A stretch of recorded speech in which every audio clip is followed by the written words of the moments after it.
नमस्कार दोस्तों, लाखी देवी रामचंद्र शुक्ल महाविद्यालय तथा काव्य क्लासेस में आप सभी साथियों का बहुत बहुत स्वागत है।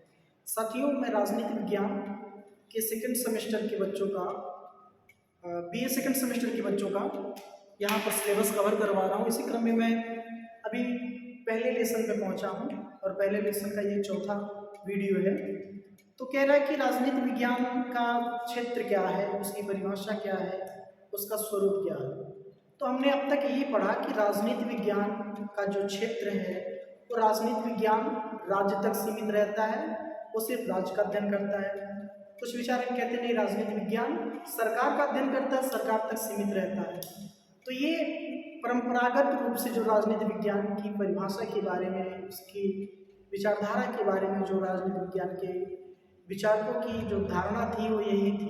लेकिन अब इसकी जो धारणा है, इस धारणा में परंपरागत रूप को छोड़ करके आधुनिक रूपों को भी थोड़ा शामिल कर करके एक बड़ा परिवर्तन राजनीति विज्ञान में किया गया है। तो बात मित्रों कह रहा है कि 1948 में यूनेस्को में राजनीति विज्ञान के वैज्ञानिकों का, राजनीति विज्ञान के पंडितों का, राजनीति विज्ञान के विद्वानों का सम्मेलन होता है। कहाँ पे? यूनेस्को में, जिसका पूरा नाम है मित्रों, आप देख सकते हैं, संयुक्त राष्ट्रीय शैक्षणिक, वैज्ञानिक और सांस्कृतिक संगठन। तो कह रहा है, इसको इंग्लिश में कहेंगे यूनाइटेड नेशन एजुकेशन, साइंस और कल्चरल ऑर्गेनाइजेशन। ये कह रहा है कि यूनेस्को में सम्मेलन होता है राजनीति विज्ञान के पंडितों का, और राजनीति विज्ञान के जो पंडित होते हैं, जो राजनीति विज्ञान के विद्वान होते हैं, वो सब कहते हैं कि हम, देखिए भाई, इन चीजों को राजनीति विज्ञान के क्षेत्र के अंतर्गत शामिल कर सकते हैं। इसके अंतर्गत राजनीति विज्ञान के क्षेत्र के अंतर्गत वो किन किन चीजों को शामिल करते हैं? वो करते हैं राजनीतिक सिद्धांत को शामिल करते हैं, राजनीतिक संस्थाओं को शामिल करते हैं, राजनीतिक दल को शामिल करते हैं, दबाव समूह और लोकमत को शामिल करते हैं, और साथ में अंतरराष्ट्रीय संबंधों को भी शामिल करते हैं। ये शामिल करने की बात कही गई थी? यूनेस्को में कही गई थी सन 1948 में। तो 1948 में कही गई थी। तो यहाँ कह रहा है कि राजनीति के सिद्धांत में और राजनीतिक विचारों के इतिहास को हम समझने की कोशिश करते हैं। ये फैसला लिया गया यूनेस्को में। फिर कह रहा है कि जो राजनीतिक संस्थाएं, जैसे कि राजनीतिक संस्थाओं में राष्ट्रीय सरकार है, प्रादेशिक सरकार है, उस देश का संविधान है, स्थानीय सरकार है, और तमाम तुलनात्मक राजनीतिक संस्थाएं, ये भी चीज शामिल कहाँ की गई?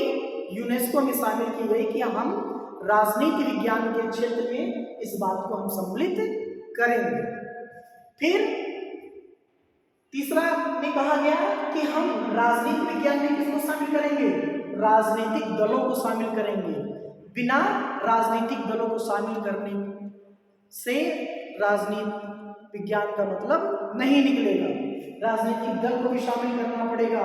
राजनीति विज्ञान में हमको दबाव समूह को भी शामिल करना पड़ेगा। राजनीति विज्ञान में हम लोगों को समुदाय को भी शामिल करना पड़ेगा, और नागरिकों का सरकार और स्थानीय स्वशासन में भाग लेने वाली व्यवस्था को भी शामिल करना पड़ेगा। अब कह रहा है कि हम क्या करेंगे? लोगों ने फैसला लिया यूनेस्को में कि हम राजनीति विज्ञान में अंतर्राष्ट्रीय संबंधों को भी शामिल करेंगे। अंतर्राष्ट्रीय संबंधों को राजनीति विज्ञान के क्षेत्र में शामिल किया गया। अब इसमें कह रहा है कि अंतर्राष्ट्रीय